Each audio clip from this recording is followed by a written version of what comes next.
I give my top 7 most outdated guru techniques that need to stop in 2023. And the reason I do it is because I've been doing wholesaling for over 20 years. And I'm going to tell you the stuff being taught now that really everything works to a point, like everything. But the reality is I'm just going to run through the ones that I strongly feel you're 100% wasting your time. And it's not just my personal opinion. I talk to people all over the country, and then I talk to people who actually do wholesaling, because if you just talk to gurus, everything works. Everything's like phenomenal. I'm going to make you a gazillionaire. But the reality is you actually have to put the programs through the work. And so the idea is try to save you guys from a hassle. There's no order of these. I'm just going to rip through them. So the first one, dude, the 70% rule. You guys know that's like out. I was struggling with that in 2005. So if everybody bought on the 70% rule, it would like, you're very militant in how you buy. The reality is you buy when you can make money. The only factor that I put into it is I look at the seller and make sure I'm doing what they want and make sure I'm transparent. And then number 2,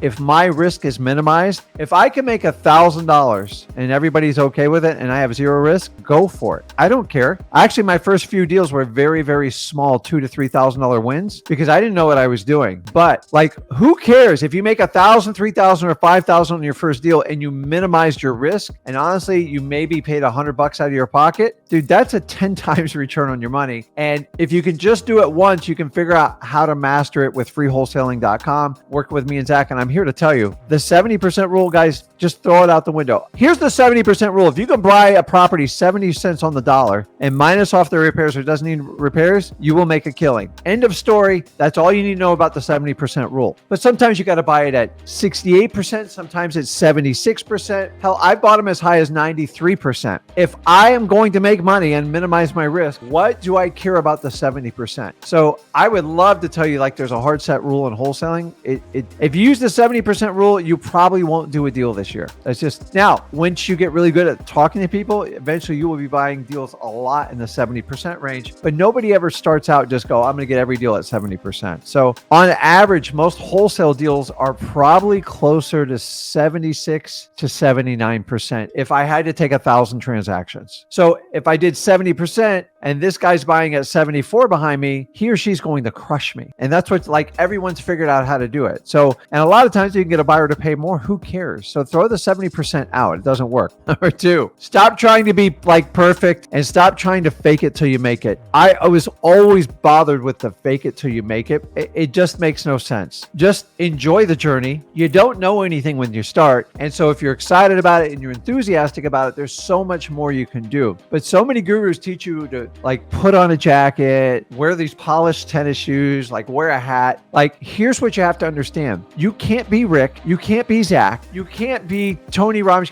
Just go be yourself. And once I learned how to be myself and be authentic, I didn't have to worry about how to fake it or lie to people. And once you understand that, it's extremely empowering because everybody knows when you're fake. You guys know when it's fake. Honestly, if you met me on the street, which a lot of you guys eventually will, I'm the same guy in front of camera.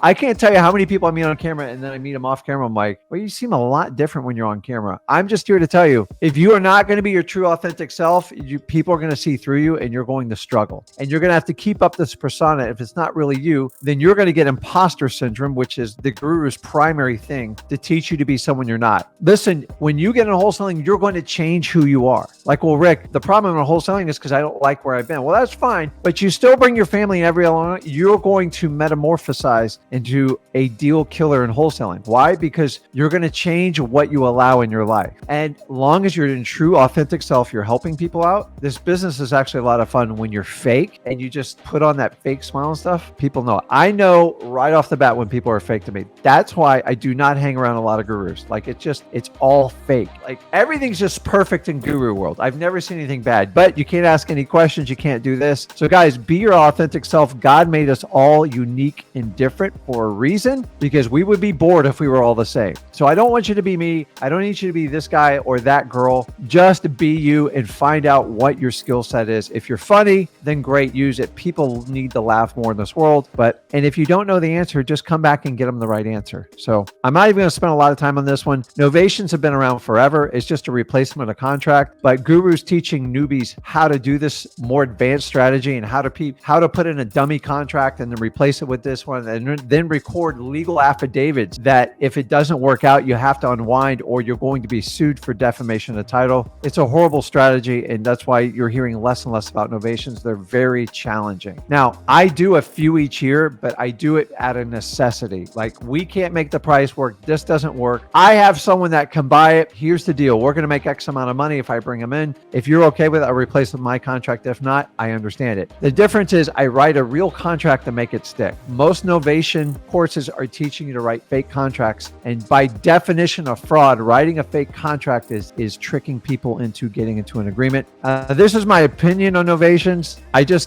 You cannot explain this to a newbie. It's too advanced of a skill. So if you're trying to do novations because you're frustrated with wholesaling, I promise you novations will give you a whole new level of it. Next one, treating your cash buyers like trash. This went around on the internet for the longest time, and I always said it was wrong. And most people that were still in business that had this business model, they're not in business anymore because they were literally told just to run your cash buyers over. They're a dime a dozen. I'm here to tell you, in today's age, you actually have to work with your cash buyers and develop relationships with them. I used to be laughed at because I take my cash buyers to dinner, we go get coffee. I just got to know people. Now, you don't want to get them to know so much that like you're every weekend you're doing something together, but there has to be good information and there has to be trust built up. The more you do it, the better you're going to be. I've been doing this 20 years. I have a dozen cash buyers always in my Rolodex will buy 90% of what I sell. So even during lean times, I always have cash buyers. How did I do that? I just spent time with them. I got to know them. I didn't let them take advantage of me. And a lot of times we had friction on pricing, but everybody was always happy at the end. So when people taught you how to, like, if you commit to a cash buyer, honor your agreements. Just because a guy or gal offers you $1,000, $3,000 more, it's just, in me, it's not worth the relationship. So you've got to know how to treat your cash buyers, because treating them like, I'm not even going to use the words that were out there, but like treating them like trash, it's just, these are people. They're freaking humans. Why would we treat someone like that? You don't have to be mean in wholesaling. You go to Gary Vee way. Gary Vee is an extremely accomplished businessman, and he's just nice to everybody. You can be a very successful business person and be nice to people. You don't have to be a pain in the butt type of deal.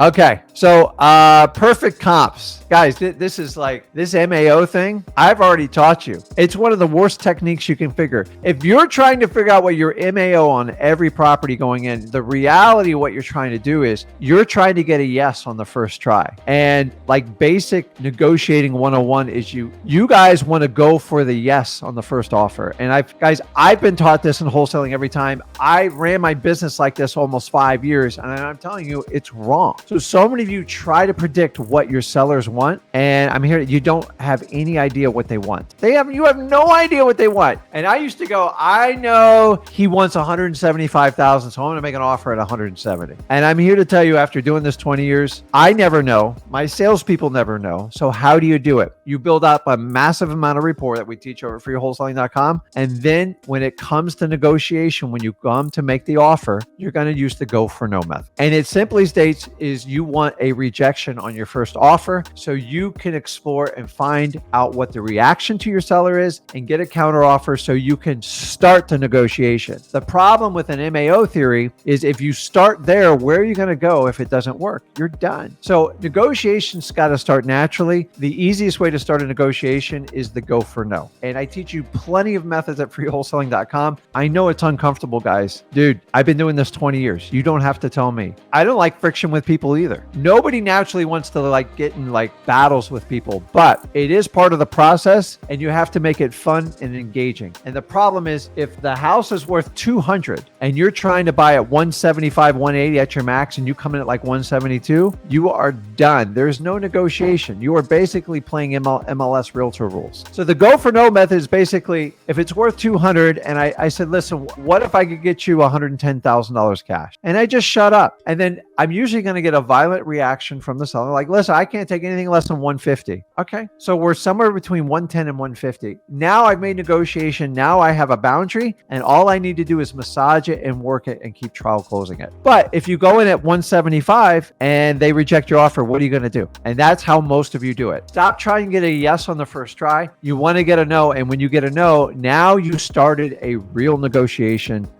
and a lot of you all offer too much off the bat. I get it. it. You want a yes, you don't want to get rejected. I'm here to tell you it goes the opposite way. So here's how I learned this technique. You ready for this? I used to handicap myself. So if I wanted to make a $150,000 offer, I would minus 30 grand off of it right off the bat. So I would go 120. And that way I mentally tripped myself up so I didn't overpay for the properties. And after you overpay for like 4 or 5 properties, you'll get the hit real quick because it's really hard to unwind and you waste a lot of time doing it. So understand, I always call it the LAO, but it's kind of funny. Don't start with your MAO, guys. There's nowhere to go. Number 6, it's a controversial one. Teaching newbies how to wholesale on the MLS, it should almost be outlawed. I'm sorry, man. Like, you were dealing with realtors, and the reason it's taught is because it seems easy in theory, right? You got your phone number, you got your ask price, you have everything in front of you. The reality is super easy up front. It is a complete nightmare on the background. If you don't believe me, fish around. I'm not saying you can't wholesale on the MLS. I'm just saying starting out as a newbie, it is a very tough strategy. And the reason you guys hear about it, because it sells courses. End of story. It's going to sell a course. It